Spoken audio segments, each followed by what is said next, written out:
बामसेफ के आंदोलन के सही निर्माता अगर कोई है तो खाबड़े साहब। तो जब तक हम ऑल इंडिया का संगठन नहीं बनाते तब तक हम इसके इफेक्टिवली इस लड़ाई को नहीं लड़ सकते।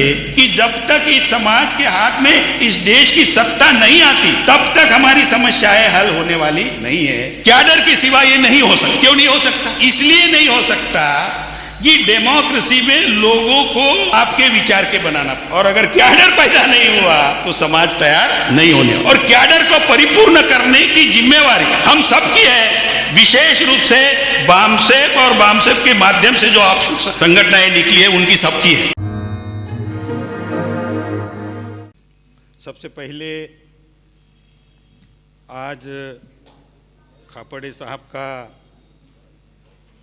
परिनिर्वाण दिन है, स्मृति दिन है, तो मैं उन्हें नम्र अभिवादन करता हूँ।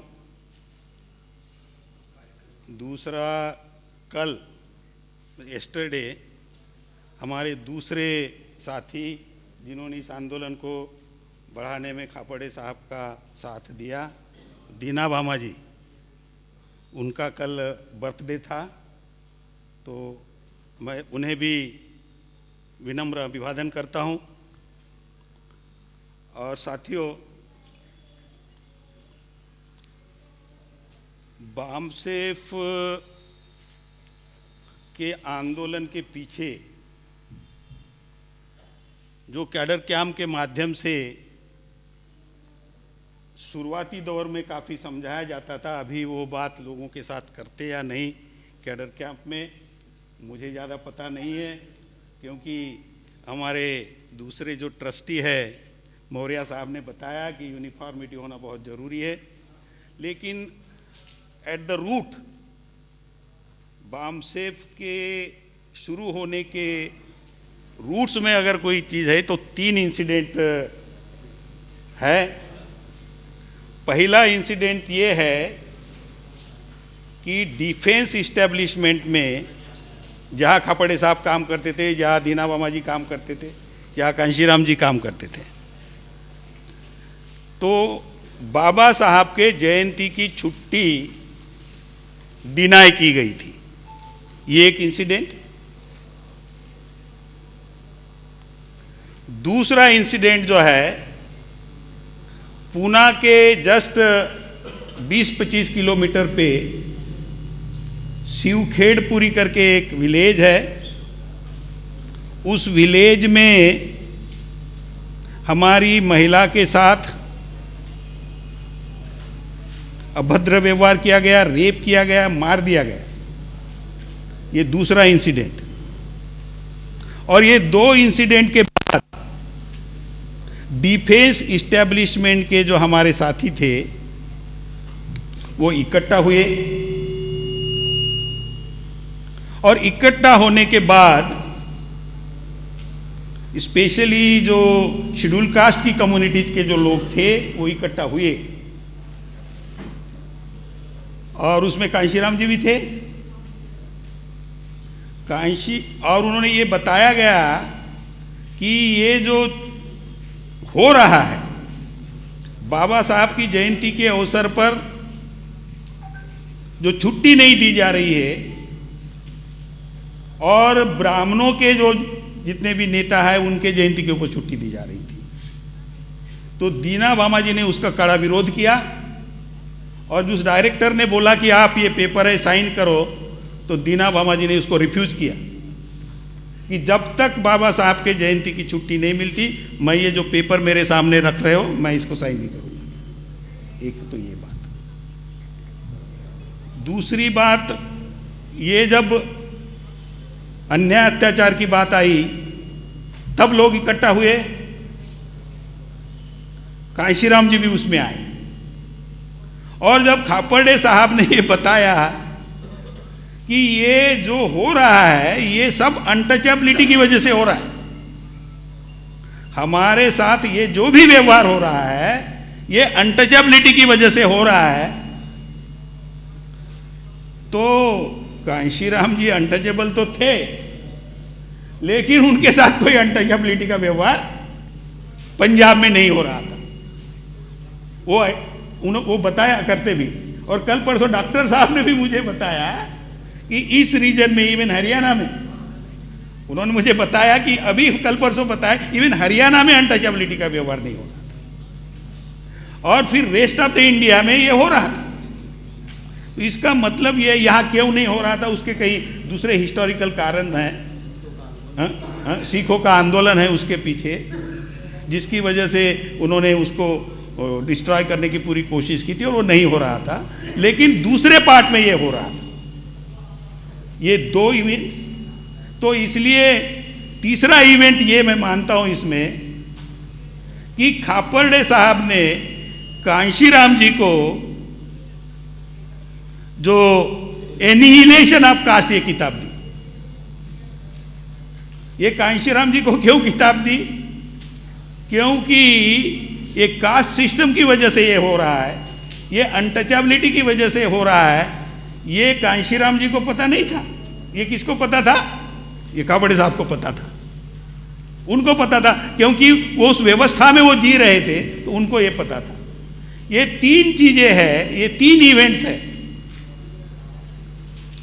ये बामसेप का आंदोलन खड़ा होने के पीछे, और फिर जब वो किताब दी तो उससे ये समझ में आया कि हमारे लोगों के साथ पूरे भारतवर्ष में क्या हो रहा है, और अगर ऐसा हो रहा है तो बेसिक मुद्दा ये था कि क्या ये चलने देना चाहिए या इसके विरोध में खड़ा होना चाहिए।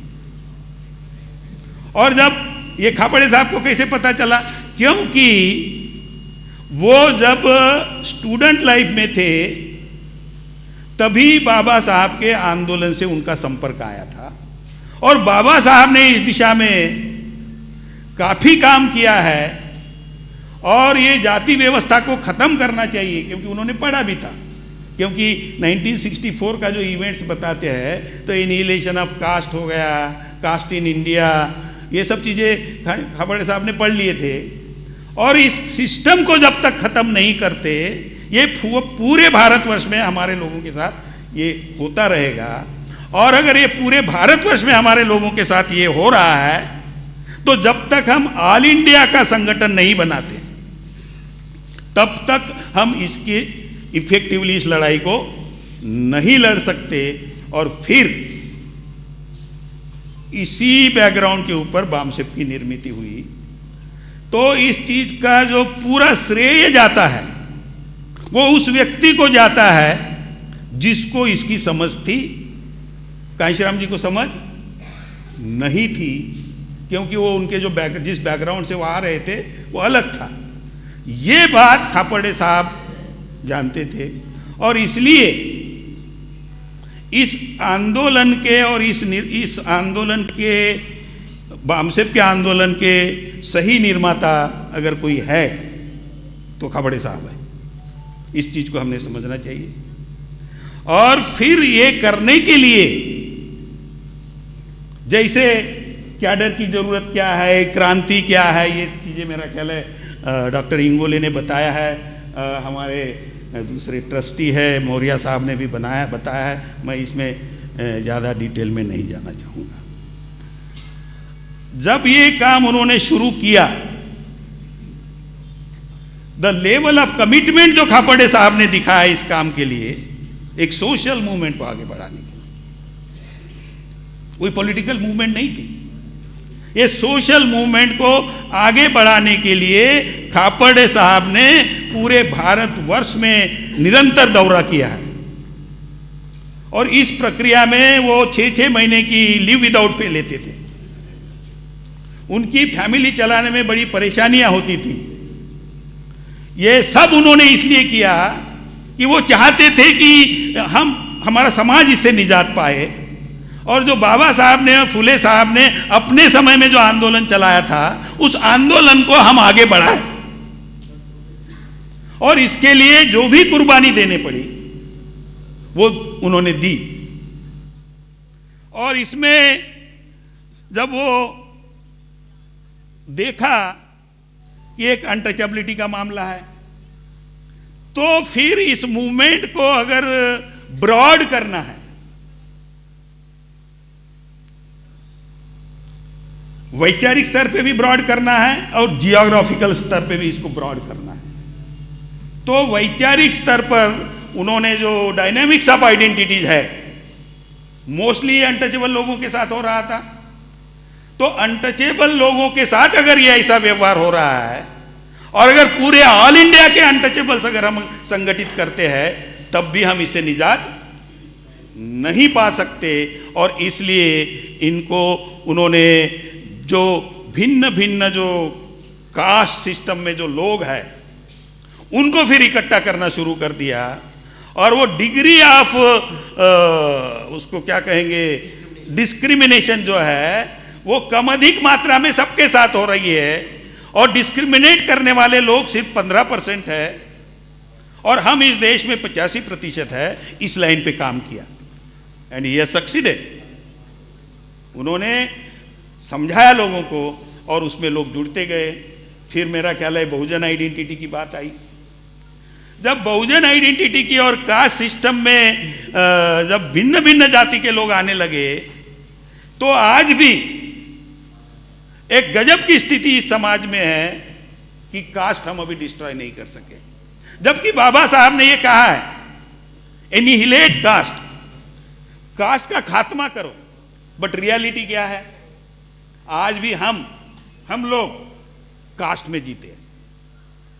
ये जब उनकी समझ में आया तो बहुजन आइडेंटिटी, बट वो संख्यात्मक है, लेकिन फिर उन्होंने डायनामिक्स ऑफ आइडेंटिटी में मूल निवासी आइडेंटिटी लाए कि भाई हम कास्ट में ही रहेंगे और कास्ट को डिस्ट्रॉय करने की भी बात करेंगे। ये नहीं हो सकता, ये डाइकोटोमी है। कास्ट की आइडेंटिटी में रह के कास्ट को नहीं डिस्ट्रॉय किया जा सकता है। तो उन्होंने कॉन्शियसली मूल निवासी आइडेंटिटी पर काम किया। और ये उन्होंने कहां से लिया? ये फुले साहब से लिया। ये फुले साहब ने वेल डिफाइन किया है अपने लिटरेचर में कि हम यहाँ के ओरिजिनल इनहैबिटेंट्स है, यहाँ के हम मूल निवासी है और ये आर्यंस जो है ये बाहर के लोग हैं।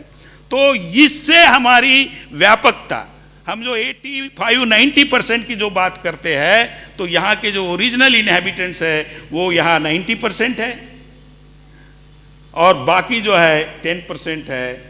और डेमोक्रेटिक सिस्टम में, डेमोक्रेसी में जहाँ one man one vote one value का जो व्यवस्था जो बाबा साहब ने भारत के संविधान के माध्यम से हमें दिया, तो इसलिए हमें इस देश में रूल करने से, इस देश की सत्ता पाने से हमें कोई नहीं रोक सकता। इसलिए उनके जो 2 वॉल्यूम प्रिंट हुए हैं, आप ये देखेंगे वो समग्र स्पीचेस आप पढ़िए उनका जो फोकस है इस समाज को इकट्ठा करना और इस समाज को सत्ता में लाना। और यही बाबा साहब के आंदोलन का ऑब्जेक्टिव था। बाबा साहब के आंदोलन का यही ऑब्जेक्टिव रहा है कि जब तक इस समाज के हाथ में इस देश की सत्ता नहीं आती, तब तक हमारी समस्याएं हल होने वाली नहीं है। क्योंकि पावर स्ट्रक्चर में कांग्रेस हो, बीजेपी हो, आप हो और कम्युनिस्ट हो, क्योंकि all these parties are controlled and led by the Brahmanical forces, वो हमें हमारे अधिकार नहीं देने वाले। तो ये पूरा जो उनकी सोच थी, जो फुले साहब की सोच थी, जो बाबा साहब की सोच थी, उसी आंदोलन को आगे बढ़ाने का काम करने के लिए ये बामसेप की निर्मित हुई। जब बताया गया कि कैडर के सिवा ये नहीं हो सकता। क्यों नहीं हो सकता? इसलिए नहीं हो सकता कि डेमोक्रेसी में लोगों को आपके विचार के बनाना पड़ता है। अगर इलेक्टोरल पॉलिटिक्स के संदर्भ में बताया जाए तो लोगों को अपने मत के बनाना पड़ता है। हमारा जो मत है, इस आंदोलन को चलाने वाले लोगों का जो मत है, वैसा ही मत लोगों का बनाना पड़ता है। अगर वैसा मत लोगों का नहीं बना तो इलेक्टोरल पॉलिटिक्स में हम जीत नहीं सकते, क्योंकि हमारे मत के है नहीं। वो हो सकते हैं हमारे जाति के होंगे जिसमें हम नहीं रहना चाहते, लेकिन वो हमारे मत के। तो जब तक उनको हम अपने मत के नहीं बनाते तो जो मत की व्यवस्था है जिससे डेमोक्रेसी में उसका इंपॉर्टेंस है, अगर वो हमारे मत के नहीं होते तो फिर हम ये हासिल जो हम अपना ऑब्जेक्टिव बना है वो हासिल नहीं कर सकते। अब इसके लिए हम जो एक एज एन ऑर्गेनाइजेशन एक आंदोलन के सिपाही की हैसियत में जो सोच रखते हैं, वैसी ही सोच दूसरों की बनानी है। कैसी बनाई जाए, कैसी बनाएंगे? उसके लिए एक कैडर की निर्मित जरूरी है। उनकी सोच, कैडर की सोच पहले वैसी बनानी है और कैडर के माध्यम से समाज की बनानी है। जब तक ये नहीं करेंगे तब तक ये पॉसिबल नहीं है। और जहां तक रिवॉल्यूशन की बात जो संजय ने समझाई आपको, वो जो सडन चेंजेस की बात है, उन्होंने एग्जाम्पल भी दिए, हम भी देते रहते वो एग्जाम्पल, कि जब तक चेंजेस, सडन चेंजेस नहीं होते सोसाइटी, विजिबल चेंजेस नहीं होते, दिखाई नहीं देते socio economic political and cultural life में, वो कैसे होंगे? तो जब हम जैसा सोचते हैं वैसे ही लोग अगर सोचने लगेंगे, हम जैसा कल्चरली बिहेव करते हैं, हम जैसा सामाजिक जीवन जीते हैं, हम जैसी पॉलिटिकल मूवमेंट चलाते हैं, हम जैसे इकोनॉमिक क्षेत्र में सोच रखते हैं, अगर समाज उस ढंग से सोचना शुरू कर दिया तो ये पॉसिबल है चेंजेस। और ये जितना ज्यादा हम इस ढंग से लोगों को समझाएंगे, इसलिए हमने सभी ने इस काम को करना जरूरी है। लास्ट बात मैं ये बताना चाहता हूं कि हम कापड़े साहब को कहां प्लेस करना चाहते हैं आज के सिचुएशन में। जो सामाजिक क्रांति का इतिहास है, इस देश के सामाजिक क्रांति का इतिहास है, उस सामाजिक क्रांति के इतिहास में हम खापर्डे साहब को कहां प्लेस करना चाहते, कहां रखना चाहते? मेरा यह मानना है कि अगर हम फूले साहब से चलते, पहले तो हमारे जो संत रहे, कभी रविदास जी रहे, कबीरदास जी रहे, और भी दूसरे संत रहे हैं, उन्होंने अपने ढंग से हमारे लोगों को जागृत किया। लेकिन मोस्ट साइंटिफिकली फूले साहब ने किया, और उससे ज्यादा साइंटिफिकली बाबा साहब ने किया। तो आप ये देखेंगे कि उसके बाद क्या है, सामाजिक मूवमेंट को आगे बढ़ाने का जो काम है, उस काम को किसने किया? मुझे, क्योंकि मैं भी घूमते रहता हूं ऑल ओवर इंडिया में, मुझे नहीं लगता कि ऑल ओवर इंडिया में जो बाबा साहब के और फूले साहब का जो सामाजिक आंदोलन रहा, उसको आगे बढ़ाने का किसी दूसरे तीसरे व्यक्ति ने काम किया है। एटलीस्ट मैंने देखा नहीं, आई हैव नॉट सीन, कहीं से भी मुझे नहीं दिखा। तो अगर सामाजिक क्रांति के इतिहास में अगर खापर्डे साहब को प्लेस करना है, तो मुझे ऐसा लगता है कि फूले साहब के बाद, बाबा साहब के बाद अगर किसी व्यक्ति ने इस दिशा में अगर काम किया है तो मिस्टर खापर्डे। और इसलिए ऐतिहासिक पार्श्वभूमि कर खापर्डे साहब को हमको रखना होगा, और खापर्डे साहब के विचारों को निरंतर आगे बढ़ाने के लिए हम सब कमिटेड है। और मुझे ऐसा लगता है कि कैडर निर्माण की ये इधर से लगाने से नहीं होगा। कैडर निर्माण की प्रक्रिया बंद हो गई है, मुझे इधर उधर से जो इंफॉर्मेशन मिलती है वो बंद हो गई। और अगर कैडर पैदा नहीं हुआ तो समाज तैयार नहीं होने वाला। और हर कैडर ने अपने को इतना नॉलेजेबल एंड इंफॉर्मेटिव बनाना चाहिए कि ही मस्ट इन्फ्लुएंस। मेरा ख्याल है मौर्य साहब ने बताया कि वो सोसाइटी को इन्फ्लुएंस करे। सोसाइटी को इन्फ्लुएंस करेगा तो सोसाइटी हमारे इन्फ्लुएंस में आएगी, और उसके लिए कैडर परिपूर्ण होना चाहिए। और कैडर को परिपूर्ण करने की जिम्मेवारी हम सबकी है, विशेष रूप से बामसेप और बामसेप के माध्यम से जो ऑफशूट संगठनें निकली है उनकी सबकी है। अगर वो ये काम नहीं करते तो आज जो हमारे सामने संकट आया है ये और ज्यादा गहराएगा, फिर परेशानी बढ़ेगी। और ये जिस अनुपात में आज तक होना चाहिए था वो नहीं हुआ। आप सभी इस बात को सीरियसली लेंगे एक बार फिर से मैं खापड़े साहब को और दीना बामा जी को विनम्र अभिवादन करता हूँ। जय भीम, जय मूल निवासी, जय संविधान, जय भारत। MNT न्यूज़ नेटवर्क को सब्सक्राइब करें, लाइक और फॉलो करना ना भूलें। साथ ही बेल आइकॉन दबाकर जन जागृति की मुहिम में जुड़े रहें।